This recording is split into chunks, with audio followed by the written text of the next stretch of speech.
안녕하세요. 백두산 금융연구소의 백두산입니다. 12월 6일 금요일 아침 8시 20분입니다. 미국 증시는 조금 하락 마감했습니다. 이 특별한 악재가 있어 하락하거나 그런 건 아니고요. 그냥 이제 지난 몇 거래일 동안 나스닥 기준으로 해서 한 4거래일 급등을 했기 때문에 급등에 대한 차익 실현 매물이 좀 나오는 거다 생각하시면 될 것 같습니다. 아니면은 뭐 오늘 밤에 이제 고용 보고서가 발표 예정인데 그 고용 보고서 발표를 앞두고 그 경계심이 약간 작용해서 뭐 차익 실현 매물이 나왔다 이런 개념으로 좀 볼 수가 있을 겁니다. 하여튼 근데 가벼운 조정 진행 중입니다. 더 올라간다 눌림시 매수 전략 이렇게 생각하시면 됩니다. 빅스가 2거래일 연속으로 좀 상승을 하면서 약간이 좀 경계를 해야 되지 않겠나 싶긴 한데요. 어쨌든 아직까지 뭐 어떤 미국 증시가 추세적으로 자빠진다 이런 위험은 없고 미국 증시가 좀 조정이 나올 수는 있지 이 정도 생각은 좀 할 수는 있습니다. 오늘 밤에 이제 고용 보고서를 핑계로 해서 미국 증시가 약간 출렁 정도는 할 수 있잖아요, 그죠? 그런 거 정도는 뭐 생길 수도 있겠다 가볍게 생각은 하실 수가 있겠습니다. 다만 이제 지금 미국 증시는 워낙 강하기 때문에 이게 추세적으로 죽어 내려오려면은 아직도 한참 더 확인이 필요한 겁니다. 미국 증시는 아직까지 강합니다. 비싸다 어쩌다 저쩌다 했지만 비쌈에도 불구하고 더 올라가고 있고 추세의 힘으로 올라가고 있고 추세가 꺾이기 위해서는 어마어마하게 강력한 매도세가 나와야 되는데 예를 들면 올해 7월 달에 봤던 그런 강한 매도세 그런 걸 봐야 되는데 올해 7월 달에 나온 매도세 같은 게 지금 나오고 있지 않죠. 그죠? 예. 그보다 더 강한 게 나와야 이제 추세가 꺾일 수 있는데 그런 거 아직까지 나올 기미도 안 보이니까 가만히 있으면 되겠죠. 일단 계속해서 잘 올라가고 있다. 유럽 증시 상승 마감했습니다. 그래서 하여튼 분위기 계속해서 좋고요. 밤에 이제 아침에 눈 뜨고 나면 밤마다 미국과 유럽 증시가 올라가는 모습을 보니 아침마다 아시아 증시 분위기도 뭐 덩달아서 매일매일 좋습니다. 한국만 안타깝게 정치적 이슈까지 더해져 가지고 중요한 자리에서 정치적 이슈가 터지는 바람에 분위기가 굉장히 안 좋은 안타까운 상황입니다. 오늘도 좀 이제 그죠? 오늘도 좀 불안한 그런 상황이에요. 하여튼 한국 증시는 지금 이제 이 자리에서 삐끗하면은 하락에 대한 목표치가 제법 많이 열리게 됩니다. 그런 부분을 좀 조심하셔야 될 것 같아요. 한국 증시가 매수를 할 조건은 일단 지금은 아닙니다. 한국 증시가 싸다고 말씀드렸지만은 매수를 할 수 있는 조건은 두 가지밖에 없어요. 단기적으로 여기서 더 빠져갖고 단기 낙폭과대가 돼서 반등 올라오는 걸 먹는 이런 베팅. 아니면은 차라리 여기서 어떤 잠깐 하락을 극복해갖고 여기서 이제 약간 추세적으로 반등이 올라오는 상황에서 베팅할 수 있는 거. 지금 이 구간은 이도저도 아닙니다. 지금 이 구간은 완전 아무것도 아닌 그런 구간이죠. 어떤 방향성 전환을 생각하신다면 그죠? 폭락이 나와야 차라리 방향성 전환을 할 수 있다. 한번 아니면 아예 강력한 매수세가 나와서 어떤 하락 추세선을 넘어가야 매수를 할 수 있다 이겁니다. 지금은 아니다. 그러니까 지금은 계속해서 뭐 하방 투자하신 분들은 계속 들고 가시면 되는 거고 뭐 그런 상황인 거죠. 다만 이제 하방 투자하신 분들도 약간 좀 이제 불확실성이 좀 있는 자리이기 때문에 어느 정도 현금 비중은 조금씩 확보하는 게 맞지 않겠나 뭐 이 정도 이야기 그죠? 다 말씀드린 것 같고 하여튼 지금 이 연말입니다. 그러다 보니까 거래량도 적고 시장이 대부분 조용한데요.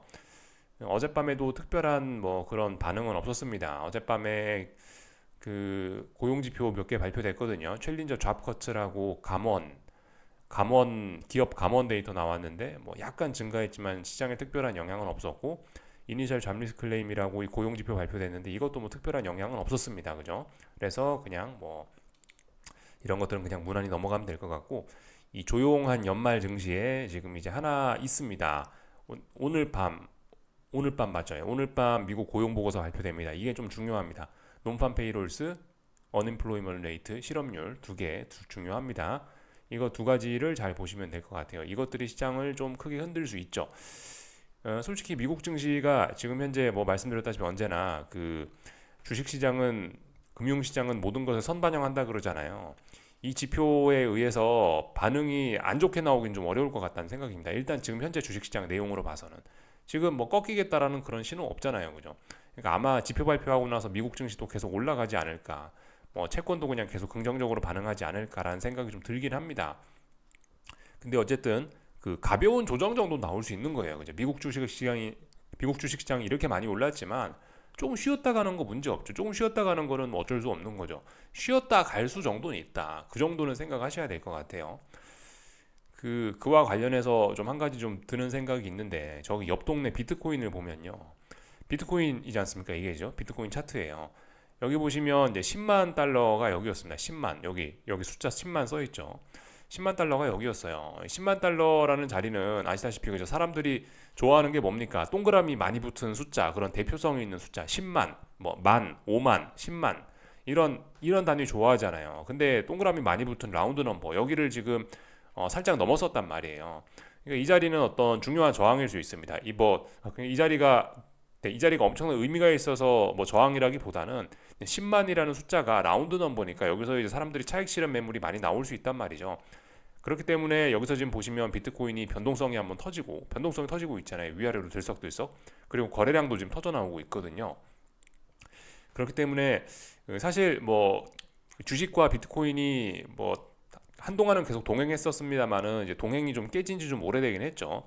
하여튼 근데 분명히 비트코인이라든가 이런 거의 랠리가 이 한 달이 건너서 위험 자산인 주식 시장에도 분명히 긍정적인 영향을 좀 미쳤을 가능성이 있을 겁니다. 이런 친구들이 분명히 반도체 업종에도 좀 긍정적인 영향을 미쳤을 수 있을 거고요. 근데 아무튼 지금 비트코인이 이제 10만 달러를 터치하고 나서 이렇게 여기서 변동성이 터지고 거래량이 나왔다라는 것은 얘도 조정 가능성 있겠죠. 조정의 가능성. 그러니까 여기서 한번 출렁할 수 있는 가능성이 있을 텐데 하여튼 뭐 이런 걸 봐서는 그 어쨌든 미국 증시도 가벼운 조정 정도의 가능성은 좀 생각을 할 수 있을 것 같습니다. 다만 지금 이게 워낙 미국 증시나 비트코인이나 이게 지금 이 차트 모양이 지금 워낙 건강하기 때문에 워낙 지금 이게 강해서 엔간히 조금 빠져서는 당분간은 이제 계속 눌림시 매수로 접근을 해야 된다는 겁니다. 여기서 갑자기 뭐 금융위기 같은 게 나갔고 이 말도 안 되는 강력한 매도세가 나가고 모든 게 박살나는 게 아니라면은 지금은 하여튼 엔간히 빠져서는 눌림시 매수로 다 접근을 하면은 되는 상황이긴 합니다. 하여튼 비트코인이 10만 달러를 터치했었다라고 뉴스가 나오더라고요. 그래서 그거를 보면서 이제 나스닥이나 미국 주식시장도 음봉이 나오는 걸 보니 서로 약간 영향을 주고받는구나라는 생각이 좀 들어서 한번 이야기를 해봤습니다. 뭐 다른 특별한 내용은 없죠, 그죠? 트럼프 비트코인 10만 달러 돌파에 축하라고 하고 있죠. 근데 축하하자마자 변동성이 터지면서 이렇게 오히려 하락 중이라는 거 지금은요. 그러니까 이런 점이 위험 자산들에 좀 악영향을 미칠 수 있다 생각하시면 될 것 같아요. 그죠? 여기 뭐 이런 이야기도 하고 있지 않습니까? 비트코인 급등이 뉴욕 증시 강세의 전조 신호다. 이렇게 이야기하는 사람도 있고요. 근데 뭐 그죠? 비트코인 급등이 뉴욕 증시 강세의 전조 신호라면 비트코인의 조정은 뉴욕 증시 조정의 전조 신호일 가능성도 있는 겁니다. 여러 가지로 생각해 볼 필요가 있겠죠. 국제 유가는 약간 하락했다라고 합니다. 근데 요즘 뭐 아직까지 주식시장 분위기나 이런 게 좋으니까 막 그렇게 크게 급락 당장 막 그럴 것 같지는 않고요. 그런 상황입니다. 국제 유가 답답한 상황인데 어쨌든 조금 매도가 우위하긴 하네요. 좀 분위기가 안 좋긴 하죠. 계속해서 말씀드리고 있지만 분위기가 좀 안 좋긴 하다. 금 가격은 뭐 약간 하락했다라고 하네요. 국채 금리가 오르고 어쩌고 저쩌고 하면서 뭐 나머지 특별한 거 없죠. 이런 내용들을 좀 봤고요. 어젯밤 미국 증시는 조금 부진했다고요. 그죠? 4대 여기 있는 지수들이 다 하락 마감을 했고 하락 종목 수도 많았습니다. 여기에는 지금 잘 나오지 않는데 어제는 반도체 지수가 조금 하락을 했습니다. 반도체 지수를 좀 잠깐 확인을 하자면은 반도체 지수가 어젯밤에 이런 모습을 보였죠. 한 1.8%좀 많이 빠졌습니다. 지금 기술적으로 중요한 자리라고 말씀을 좀 드렸었죠. 어젯밤에 좀 많이 빠지긴 했는데 근데 이 정도는 아직까지 뭐 괜찮습니다. 이 정도 아직까지는 괜찮은데 다만 이번에 이제 잘 보셔야 되는 게 지금 이 이게 지금 삼각 수렴형이라는 게 뭡니까? 추세선을 여기 터치하고 여기 터치하고 뭐 여기 터치하고 여기 터치하고 이런 게 이제 중요한 건데 하여튼 지금 만약에 여기가 고점이라면 이런 식으로 지금 저점이 낮아지는 꼴이 될 수 있겠죠. 이런 식으로 고점이 낮아지는 꼴이 될 수 있겠죠. 이런 모습은 좀 심각할 수 있긴 있는데 어쨌든 아직까지는 꺾이는 건 아니고 아직까지는 더 올라가는 흐름 중이니까 뭐 특별히 뭐 문제 없을 수 있는데 하여튼 이 고점이 어디로 그 고점의 높이가 좀 중요합니다. 지금 위에서 내려온 이거 있죠? 지금 여기는 이 추세선에 터치하느냐 안 하느냐가 좀 중요한 부분입니다. 하여튼 근데 뭐 비트코인 10만 달러도 터치하고 얘가 이렇게 하락하는 거 약간 연관성이 좀 있긴 있어 보이죠. 하여튼간 약간 불안해 보입니다만은 더 올라가는 거 아직까지 문제 없다. 아직까지는 혼조한 구간이다. 반도체 지수를 베팅하실 분들은 따라가면 되겠고요. 이 자리를 넘어가면 위쪽으로 올라간다라고 따라갈 수 있고 이 자리가 붕괴되면 아래쪽으로 많이 간다라고 아래쪽으로 베팅할 수 있겠죠. 이런 걸 하시는 게 나을 것 같고 지금은 여기는 특별히 이상한 건 없다. 하여튼 어젯밤에 반도체 지수가 좀 많이 빠졌는데 뭐 그 이유가 여러 가지가 있다라고 합니다. 그 시놉시스라는 반도체 회사가 하나 있는데, 반도체 관련된 회사가 있는데, 이 친구가 어젯밤에 앞으로 뭐 실적이 안 좋을 거라고 했대나, 앞으로 실적 전망이 안 좋다라고 했대나, 그래서 뭐 십몇 프로가 급락한 게 좀 반도체 지수에 악영향을 미친 것도 있고요. 또 그리고 제가 지금 회사 이름은 정확하게 지금 잘 기억이 안 나는데, 어떤 한 반도체 회사가 있는데 그 회사에 대한 그 어떤 증권사에서 안 좋은 매도 보고서가 나왔다라고 합니다. 무슨 머티리얼즈 뭐 그런 종목인데, 하여튼 그 종목하고 이 종목이 그래서 급락을 했어요. 아까 그 좀 매도 보고서 나온 그 안 좋은 보고서 나온 그 종목은 한 5%, 7%이 정도 빠졌고, 시놉시스 이거는 12% 가까이 빠지면서 반도체 업종이 분위기가 좀 안 좋았다. 그래서 자세한 내용을 좀 보시면 반도체가 이렇게 보시다시피 이렇게 전반적으로 다 색깔이 안 좋아졌다 이겁니다. 그래서 그래서 나스닥도 조금 좀 서운했을 수 있다 싶습니다. 그러나 뭐 심각하게 많이 빠진 건 아니다. 이 정도 생각하시면 되겠습니다. 그래서 어젯밤 미국 증시 내용 보시면은 사실 특별한 거 없어요. 그 말씀드렸다시피 S&P 지수 지금 위에 있는 이 추세선을 따라서 잘 올라가고 있는 뭐 그런 모습인 거고요. 다만 추세선 위에 있는 게 아니고 추세선 아래에 있기 때문에 뭐 약간 그 떨떠름하고 그럴 수는 있습니다만은, 당장 미국 증시가 뭐 하락 전환한다라는 일단 그런 신호는 없다. 조정 정도는 뭐 조금 나올지도 모르겠는데, 조정 좀 나온다고 해도 워낙 건강 상태가 좋다 보니까 엔간히 빠져도 특별히 문제는 없습니다. 뭐 이 정도 내용을 좀 보면 될 것 같고요. 나스닥도 그렇습니다. 나스닥도 뭐 특별히 문제가 없습니다. 여기서 조금 조정은 나올 수 있죠. 지금 신고가 랠리 중인데 조금 빠질 수는 있어요. 조금 빠지더라도 뭐 지금까지는 뭐 아직까지 뭐 특별한 문제는 없다. 뭐 이겁니다. 하여튼 추세가 뭐 매우 튼튼하다 이거고요. 그 채권과 외환 시장은 조금 좀 그 답답한 흐름을 좀 보이고 있긴 합니다. 보시면은 이런 모습이죠. 여기 보시면은 그 어젯밤에 일단 금리는 떨어진 거로 나오네요. 그죠? 어젯밤에 금리는 조금 떨어졌다. 위쪽에 추세선이 있는데 아슬아슬하게 일단 계속 올라가고 있긴 있는데, 상승 탄력이 둔화가 돼 있죠. 말씀드렸다시피 위쪽에 추세선이 저항이고, 그리고 뭐 일봉상에서 봐도 이런 무거운 이평선들이 지금 마침 주변에 다 몰려 있네요. 무거운 중요한 자리네요. 무거운 저항 중요한 자리. 뭐 61선, 241선 뭐 이런 무거운 선들이 내려오고 있지 않습니까? 그러니까 이 자리는 어떤 매우 중요한 그런 자리가 되겠죠. 그렇기 때문에 이 자리에서 지금 좀 둔화가 되고 있는데, 상승이, 근데 일단 이 자리에서 잘 버티는 거 보니까 더 올라가고 싶은 생각이 있긴 있어 보입니다. 일단 아직까지는요. 네, 일단 넘어간 건 아니니까 경계는 하셔야 됩니다. 유로화 어제 프랑스 정치 불확실성 좀 해소가 됐다라고 합니다. 그래서 유로화 강세 나타나고 있죠. 달러화 약세에 큰 몫을 했을 겁니다.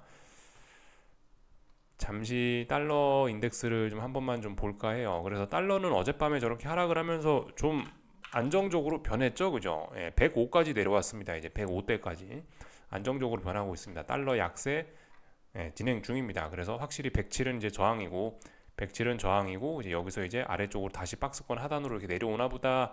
그래, 결국 달러화는 요렇게 박스권이겠지 뭐 라는 생각이 좀 들긴 하는데, 아무튼 이번에 어디까지 내려오는지 또 잘 봐야 되겠죠. 적당히 내려오다가 터치하고 뭐 지지하고 위로 또 올라갈 수도 있는 거고, 어쨌든 또 박스 밑에까지 내려올 수 있는 거고, 일단은 일단 위쪽에 저항 만들고 내려오기 시작했으니까 약간 이제 보수적으로 한 절반 정도 자리나 아니면 여기 그 직전 고점 정도, 이제 이런 자리 목표치로 열어놓고 생각하시면 될 것 같긴 합니다. 대략적으로 이 자리가 중요한 자리죠. 보시다시피 지난번에도 그렇고 이번에도 그렇고 이 자리 정도까지는 뭐 기대도 할 수 있을 것 같습니다. 대략적으로 한 뭐 105 깨지는 정도, 104.5 이 정도까지는 뭐 내려올 수 있지 않을까. 일단 이렇게 생각하고 104.5 부근 가서 뭐 생각하면 되겠죠. 여기서 지지해서 박스권을 돌파한 척 할 거냐, 아니면 붕괴돼서 또 박스권 하단까지 갈 거냐, 그때 가서 고민해 보면 될 것 같아요. 다 본 것 같고요, 그죠? 어젯밤에 이렇게 달러가 안정이 되면서 뭐 원자재들은 조금 긍정적이었을 수 있긴 있는데, 어젯밤에 오히려 3대 원자재들은 다 좀 분위기가 안 좋긴 했네요.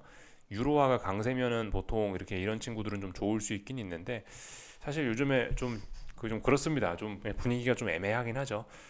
하여튼 원자재들이 지금 구리 같은 경우는 여러분들이 하여튼 잘 보셔야 되는 선이, 어쨌든 요렇게 이렇게 아래쪽에서 올라오는 추세선이 있습니다. 이런 추세선 붕괴되면 큰일 나고, 지금 위쪽에서 이제 저항이 이렇게 막 내려오고 있죠. 저항이 막 내려오고 있는 상황이라 가지고 하여튼 이 뭐 그 이러지도 저러지도 못하는 좀 그런 상황이에요. 근데 모습이 약간 보고 있자면은 그 벼랑 끝에 서 있는 한국 증시와 좀 비슷한 느낌은 좀 들긴 듭니다. 어쨌든 얘네들도 이 친구들도 이제 뭐 그렇게 수명이 많지, 얘네들도 어떤 뭐 그런 수명이 많이 남진 않았겠구나라는 생각이 좀 들긴 해요. 이런 식으로 고점이 낮아지고 저점이 높아지고 하는 삼각 수렴형인데, 이 고점이 낮아지는 속도나 이런 게 좀 장난이 아니고, 그리고 이렇게 움직이는 와중에 이런 이평선들이 지금 보시다시피 이제 고개를 숙이고 있어가지고 위쪽에서 이제 강한 매도세가 내려온다라는 게 이제 이평선들이 고개를 숙이는 점이죠, 그죠? 그런 점들이 있어가지고 좀 그렇습니다.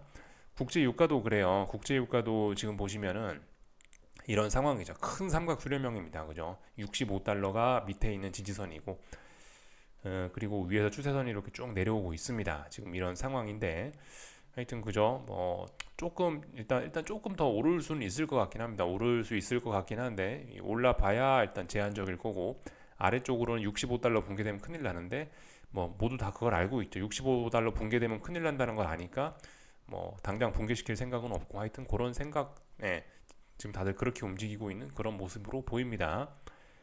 다 본 것 같아요. 그래서 전반적인 내용들 봤고, 한국 증시가 하여튼 문제예요, 그죠? 한국 증시는, 아이고 뭘 잘못 건드렸네.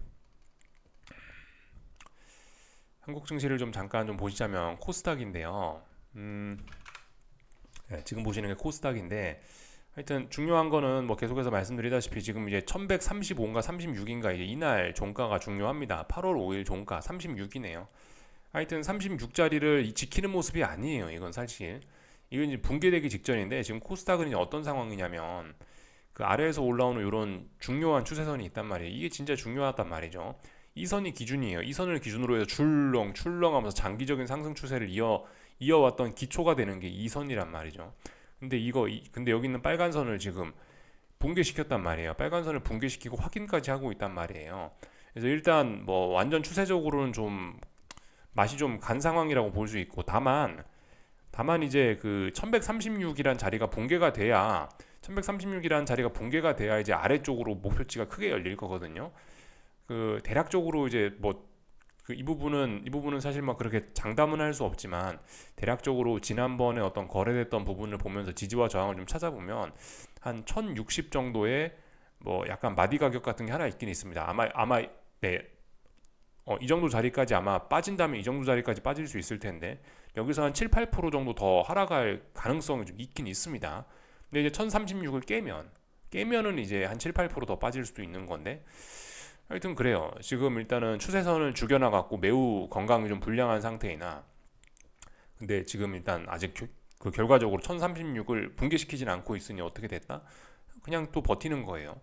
여기서 뭐 아시다시피 하락이라는 게 굉장히 민감한 시세를 갖고 있지 않습니까? 그죠? 그래서 뭐 갈 때 안 가면 또 급격하게 또 되돌릴 수 있어요. 근데 급격하게 되돌려 봐야 별로 그렇게 큰 추세가 안 좋기 때문에 그게 뭐 별로 그렇게 큰 도움이 될 것 같지는 일단 않아 보이긴 하는데, 하여튼 그렇다. 코스닥 150 차트를 뒤집어서 보면요, 하여튼 그렇죠. 이거 무슨 그림이죠? 이렇게 큰 하락을 끝내고 이제서야 상승으로 막 전환되는 이제 씨앗이, 싹이 딱 튼 거예요. 싹이 빨간색 선 넘어가면 이제 싹이 튼 겁니다. 근데 싹이 텄죠. 싹이 터버려가지고 뭐 물론 이제 말씀드렸다시피 이게 하락이라는 게 굉장히 민감하기 때문에 변동성이 크고 그렇기 때문에 한번 출렁할 수도 있습니다. 근데 출렁해봐야, 그죠? 출렁해봐야 싹이 한번 텄기 때문에 또 다시, 이미 건강 상황이 좀 맛이 가버렸기 때문에 이런 점을 좀 생각을 해봐야 될 것 같긴 해요. 하여튼 그래서 지금 안 그래도 어젯밤에도 뭐 여러 가지 그 정말 많은 종목들 차트 흐름들을 쭉 다 돌려봤는데, 이게 진짜 아무리 생각을 해봐도 지금 가장 유망한 거는, 사실 가장 모습이 좋은 거는 인버스 차트더라고요. 이렇게 지수 차트를 뒤집어 놓은 인버스 차트가 가장 좀 건강 상황이 좋긴 하더라고요. 만약 당장 뭔가를 해야 된다면 사실 한국 증시 저평가돼 있는 것도 맞는데, 근데 여기서 지금 더 빠지겠다라고 하니 그냥, 그래서 만약 내가 어떤 그 매매를 하겠다면은 지금 이런 게 눈에 좀 들어오는 게 아닌가 싶긴 합니다. 하여튼 뭐 부담스럽긴 해요. 부담스러운데, 하여튼 좀 전에 그 뒤집어 놓은 거 보셨죠, 그죠? 예, 이건 이제 다시 정상적인 모습. 상승을 막 끝낸 거예요. 지금 하락의 싹이 터버린 겁니다. 하락의 싹이 텄는데 이제 물론 이제 앞으로 뭐 내가 어떻게 되느냐는 약간 좀 달라질 수 있긴 있는데 하락의 싹이 터버렸다라는 거 자체가 일단 좀 중요한 부분이긴 합니다. 물론 말씀드렸다시피 좀 올라올 수도 있는 거죠. 좀 올라올 수도 있고 뭐 그렇긴 한데 하여튼 그런 상황이다라는 거 말씀을 좀 드려봤고요. 한국 증시 코스피도 그래요. 코스피도 지금 보시면 이제 한국 증시가 그죠 이런 식으로 왔다 갔다 하고 있는데 쭉 빠지다가 여기를 기준으로 해서 요렇게 하나의 큰 상승이 만들어진 거죠. 그죠? 근데 지금 가만히 보시면 그래서 지금 이 상승을 만들어낸 게 이 빨간색 선인데 빨간색 선을 얘도 지금 붕괴시켰단 말이에요. 지난번에 12월 3일 날 빨간 선 안착했었단 말이에요. 근데 그 다음 날 비상계엄 나가지고 12월 4일 날 그 라인 붕괴시켜 버렸으니 이것도 뭐죠? 이것도 결국 뒤집어 놓고 보면은 추세가 전환되는 거를 우리가 잘 알 수 있습니다. 지금까지 하락이었던 게 상승으로 전환돼서 싹이 트는 모습. 다시 원래대로 볼게요. 코스피죠. 코스피 원래대로 보니까 쭉쭉쭉 상승하고 있다가 마지막 싹을 밟아버린 겁니다. 지금 싹이 그래서 나버렸어요. 하락의 싹이 난 거죠. 뭐 물론 말씀드렸다시피 여기서 쌍바닥을 이렇게 만들 수 있어요. 쌍바닥을 아직도 만들 수는 있습니다. 쌍바닥 만들어내면 당분간 좀 안정적일 수 있어요. 그래도 근데 여기 쌍바닥이 아니다. 쌍바닥이 아니고 여기서 만약 그냥 쭉 빠진다라면은 요렇게 빨간 선 부분까지 또 빠질 수 있겠죠. 이런 점 생각하셔야 됩니다. 그렇다면 코스피는 한 추가적으로 한 5%이 정도 아니면은 얼마나 빠른 속도로 빠지느냐에 따라 얼마나 빠른 속도로 얼마나 느린 속도로 빠지느냐에 따라 다르겠지만 이 어쨌든 하락의 목표치가 뭐 최소 5에서 7% 가까이는 열려버리는 그런 일이 또 생길 수도 있습니다. 어쨌든 하여튼 잘 보자고요. 이 쌍바닥 만들 수도 있는 거 아닙니까, 그죠? 삼성전자 꼴 보니까 나쁘지 않아요. 그러니까 일단은 삼성전자하고 하이닉스가 그래도 반도체가 그래도 뭐 조금 좀 긍정적인 모습을 보이려 그러니까 코스피의 하락도 좀 제한적일 가능성이 있을 수 있겠죠, 그죠? 그런 점 생각할 수 있겠습니다. 하여튼 그래서 아무튼 한국 증시 내용을 좀 어젯밤에 쭉 보면서 좀 느낀 건데 하여튼 다 힘 있는 게 하나도 없다. 지금 당장 이렇게 뭔가 할 수 있는 거는 정말 극소수의 뭐 그런 종목들이고 지금은 보니까 안 그래도 인버스 그죠 각종 하방 상품들이 이제서야 막 추세 전환에 큰 싹을 틔우거나 그런 상황이더라고요. 어떤 큰 장기 추세가 뭐 전환되고 그런 초입부에 와 있더라고요. 대부분 다. 그래서 하여튼 고민이 좀 깊어지는 그런 때입니다. 여기까지 하겠습니다. 궁금한 거 리플 남겨주시고요. 오늘 저녁에 뵙겠습니다. 여기서 마치겠습니다.